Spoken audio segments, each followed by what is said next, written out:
Well, hello and good afternoon, everyone. It still may be morning where you are, but I'm Dr. Julia Royston of BK Royston Publishing, Royal Media and Publishing, and the Book Business Bosses, where we help you get your message to the masses, turn your words into wealth, and be a book business boss. Now, I don't care how many calendar events go by, this one I had to pop on.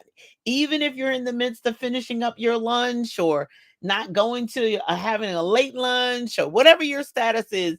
I just had to jump on today just for a few minutes to really talk about one of my favorite subjects, which is every single solitary day is a national write down your story day. And when? Today. National write down your story day is today. But when are you going to write it down? Start writing it down today. So, first off, even before I start talking, if you need to connect with me about your book and our idea or you finished, schedule an appointment at talkwithroyston.com. Good afternoon, good afternoon, good afternoon. Go to talkwithroyston.com. That is my calendar. It is on the Eastern time zone. Schedule an appointment today. Jump on. If you have an issue and you're like, I don't see no times, Julia Royston is available already, then email me and we'll arrange a time. So today, for those of you who are joining me, share, please like and comment. National Write Down Your Story Day. And when we're going to do it, we're going to do it today. So the first three things that I usually ask, even when people do contact me about writing their story or a story that there's written, especially if it's a memoir or autobiographical story, I, I always say that there's three things when writing your story, whether it's nonfiction and a nonfiction story or a memoir, or even if you're trying to change the names or going to change the names to protect the innocent, and these are based on events that actually happen, but you have to fictionalize it. You know what that's like. Three things that should be happening, no matter what happened in the story. There should be three things. There are more, but there are primary three things that should be happening in that book eventually, but we have to write the story first before we can even get to the book. But it should be doing three things. It should either be an encouragement to somebody, an inspiration to somebody, or deliver somebody. You should be helping somebody who's in a bad situation get out, or encourage people. Hey, these are the red flags. No, no, it's not just a flag. It's a red alarm that you shouldn't do this, be involved with this person. Look for these red flags with this type of business deal, et cetera, et cetera. So it should be doing three main things. It should encourage, it should inspire, it should deliver. Even the most horrific thing that happened, it should be encouraging to you, to be your best self. Should inspire you to either help someone else or be grateful that you may not have had been in that situation, but there's some situation you've been in and you see someone who needs deliverance from the same. That sounds like Mary's story. That sounds like Sam down the street. Deliverance. It should be encouraging, inspiring, and deliverance. Now this is a personal preference of mine as a publisher, because I don't like the thought of being sued. But I'm not into the revenge. I want to get even, because God said, "Vengeance is mine." He said He'd do the repaying. But even if it's something bad that happened, and we acknowledge that, yep, it was horrible. Yes, that person was wrong. Should they go to jail? That's for a judge to decide, and God to decide, and a jury to decide. But three things that should be happening at the end: we should be encouraged, we should be inspired, and we should be delivered, or helping to deliver somebody else. Or it could be a journey unto deliverance. Because sometimes some things that happen to us, it takes a while to get over, if ever. We just learn how to deal with it.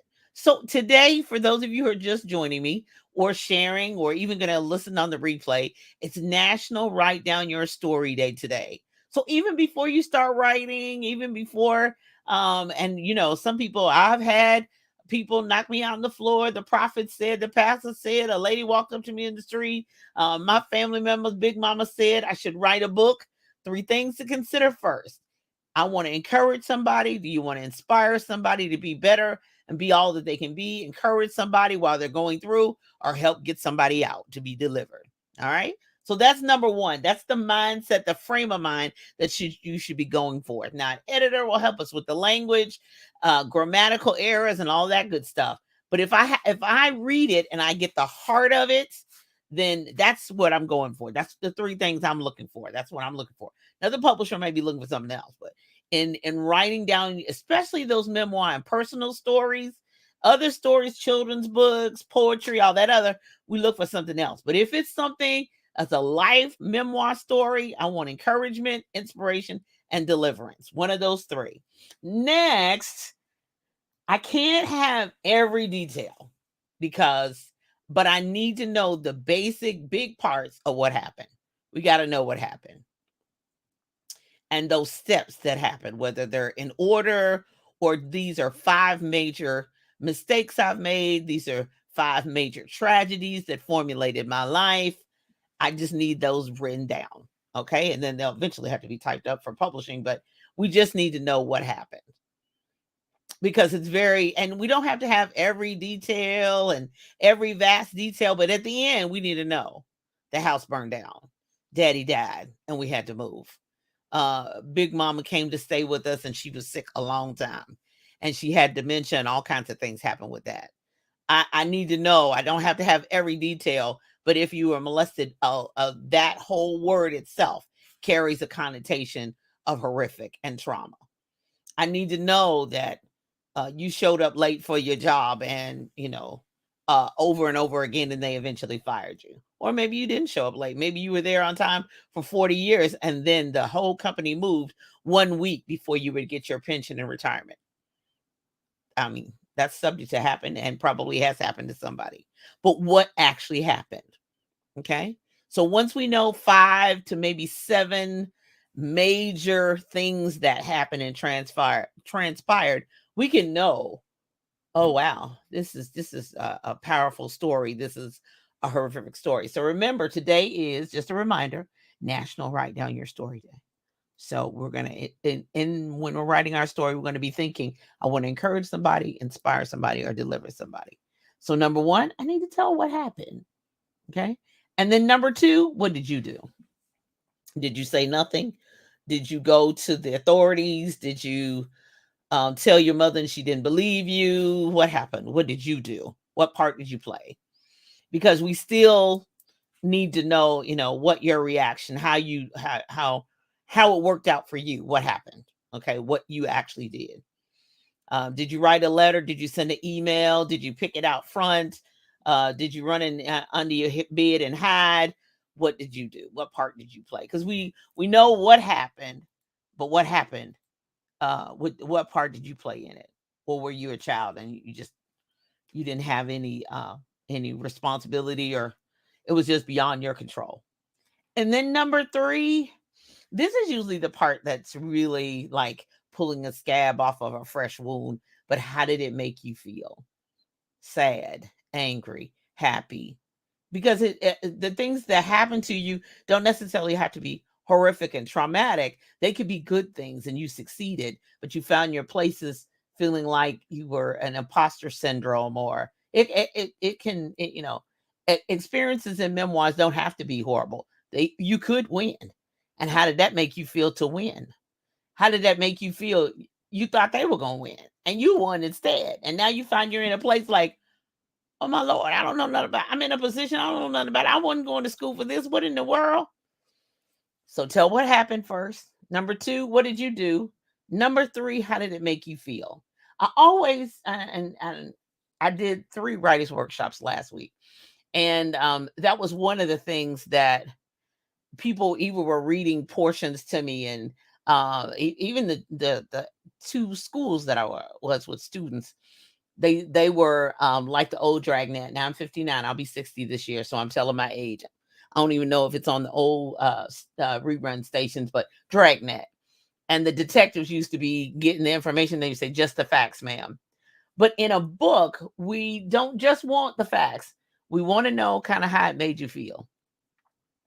Just underlying. If you were angry, say you was angry. If you were hurt, say you were hurt. And how it made you feel. So number 1, what happened? Number 2, what did you do? What part did you play? Where were you? What was your responsibility? What role were you in this game and this life period? What was your role? You were too young, too old, no control, turned over to the authorities, CPS came in. What happened? What did you do? And then number 3, how did it make you feel?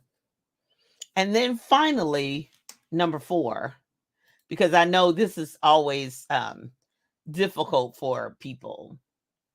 Sometimes they rely on what happened and what they did and then how it made you feel. But eventually, especially if it's a memoir story, how were you delivered?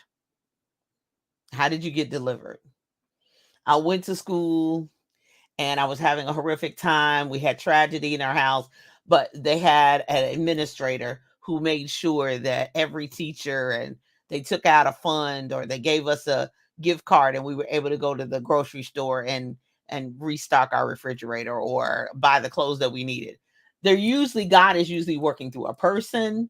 Something happened, you find yourself in a specific place, and a stranger comes along, but normally there's usually some person, some situation, something miraculous that God let happen for you to be delivered. And then honestly, my last word, of course, God works through people and all of that, but sometimes it's a journey. Sometimes even how were you delivered? You got out of delivered that situation physically, but sometimes if you're an honest author, you will confess, I'm still on a journey. I'm still in a place where whew, some days are good. Whew, some days are I pray my way through. Some days it's better than others. And I appreciate honesty rather than that faking it. Like, oh, I'm blessed and highly favored, and I'm favored and I'm blessed all the time. Yeah, we are blessed and highly favored. We're blessed in the city, blessed in the field. I know that scripture too. But sometimes you don't feel blessed. Sometimes you are blessed spiritually, but your money ain't right. Sometimes, yeah, you're blessed from the Lord and you're his child, but emotionally you got some things to work on. There's some forgiveness that has to happen and some things you got to work through, some issues you have to work through. You got to get your credit together. You got to get your money together. You got to get your your family together. You got to get your mind together. You need a therapist. You got Jesus, but you need a therapist too. So it's a journey. So how were you delivered? Person, place, and thing, and ta-da! Everything was sold up. We got a key to our brand new house, and then they came and delivered the furniture, and yay! Habitat for Humanity did wonderful. Ta-da! Or it could be a journey. It could be a lifelong journey. I hope that helps somebody to help you celebrate. And because I've already given you a 15-20 minute writer's workshop on how you can start or how you can complete or how you can finish. Because some people, Julia, how do I even get started? Like, tell what happened, write it down, get you a pad and paper. I got so many notebooks on my desk. I don't know what to show you first, but I got notebooks, the spiral, that's how I started. And I still got spiral notebooks on my desk. I still take notes. I still write down ideas. I still do that with 80 count notebook. Just go to the dollar store, spend $1 and get it, and get a pen and start. But be thinking, sorry, of these first things. How do I want to encourage, inspire, and help get somebody delivered? Because some things that happen, some things I say, I won't wish that on my worst enemy. And I mean that. I don't want that to happen to nobody. But I went through it. And Jesus will carry you through. And be sure and tell what happened. What did happen? Don't skirt around it. Okay, so what happened? And what did you do? How did it make you feel? And how were you delivered? Those 4 things should get you started. And then 5, of course, knowing that there's somebody waiting on your story, that there's somebody who needs to be inspired by your story. There is someone who's waiting, and they've got questions, they've got issues, and they need answers. Not sure you say, well, the preacher will do it. Oh, well, the therapist down the street will do it. But then there are some people that are assigned specifically to us.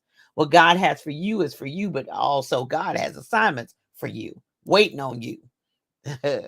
because we overcome by the blood of the Lamb and the word of our testimony. I hope that helps you. And I just want to let you know and just remind you all that if you're in the Louisville, Kentucky area, E-Town, Radcliffe, Southern Indiana, and can get to Jefferson Mall on March 20th through the 26th, I'll be stationed there in the pop-up bookstore. You can feel free to browse. There will be all kinds of books there. Y'all know I've written 80, so I'll have plenty of books in the bookstore, as well as some other featured authors. Look on my Facebook page, and there are a list of featured authors or have books there in that bookstore as well. But if you're interested, or if you've been writing and you want me to see what you've been writing, or you want to stop by, I did. Brooks Crittenden is, I have published 2 of his books of poetry, and he walked in to the pop-up bookstore that I had in 2019. I had plans on doing it again in 2020, but of course, you know what happened with the world in 2020. But he came in November, and I published 2 of his books, and we're working on book 3 now. So it is possible to happen. So walk right on in, bring me your notebook. Let me see what you've written. I have an opportunity and time and space to discuss with publishing and all of that. So I'm stationed where you can come to me in an open public mall, and come see me March 20th through the 26th. We will be there for mall hours right there in the pop-up bookstore, which is right next to Dillard's in the heart, what they call center court of the mall. There is a game room right in front of it. There's also a jewelry store. There's Bath and Body Works, a diagonal. So we're right there in the heart of the mall there at Jefferson Mall, right there on the outer loop in Louisville, Kentucky. If you're in the area, stop by. I'll be going live daily during the pop-up bookstore, so I'll have plenty of room, and I have a whole store, and there'll be plenty of featured authors. I hope to be able to go live sometime this week with the featured authors. I have to coordinate calendars and schedule, but I hope that helps. I know you got about 6 minutes till 1 o'clock if you got to get back to work. And but I wanted to jump on and celebrate National Write Down Your Story Day, to really encourage those of you who are interested in writing or want to write to be able to write down your story. And of course, if you need to have a conversation with me, you can find me at the pop-up bookstore at Jefferson Mall next week. Or if you're outside the area and can't get to Jefferson Mall, come to talkwithroyston.com. That's talkwithroyston.com. That's my online calendar, schedule an appointment, and I hope to see you soon. Let's see who's been on with me. Hey, Fatima. Thank you. Thank you so much. Yeah, I'm going to be celebrating all year the 15th anniversary of BK Royston Publishing. Super excited about that. And thank you so much for joining me. I'm looking forward to seeing some more of your writings very, very soon. This day is for you and other people that are still writing their story, and knowing that there's other people waiting on you and waiting to be encouraged by you. I'm Dr. Julia Royston of BK Royston Publishing, Royal Media and Publishing, and the Book Business Bosses, helping you get your message to the masses, turn your words into wealth, and celebrate writing down your story. When? Today. Have a great day. Bye-bye.